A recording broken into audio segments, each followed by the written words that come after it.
ఎర్ర జెండా. ఇది ఎర్ర రంగుతో అద్దిన జెండా కాదు.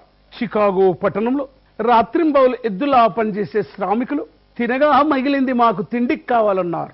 ఉండనీకి నీ మేడ నీడలో ఉంటా ఉన్నారు. మానం కాపాడుకోవడానికి మస్పీల్క కావాలన్నారు. ప్రపంచంలోని కార్మికులంతా ఏకం కావడం మొదలుపెట్టారు.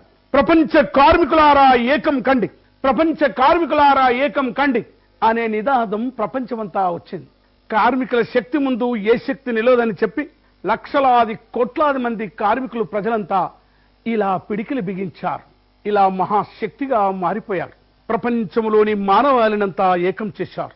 ఆ క్రమంలో అప్పుడు భూగోళమంతా ఏకమైపోయింది. ఫ్రాన్స్ రెవల్యూషన్ లో, ఫ్రెంచి విప్లవంలో రోడ్డు మీదకి వచ్చిన కార్మికులు ఈ ఫ్యాక్టరీలు మాయి, ఈ చెమట సుక్కలు మాయి, ఈ కన్నీళ్లు మావి, అయితే మాకు పిడికెడు మెతుకులు దొరికే హక్కు లేదా అని అడిగారు. ఈ సంపదని సృష్టించిన మేము ఈ సంపదని పరిపాలిస్తామన్నారు.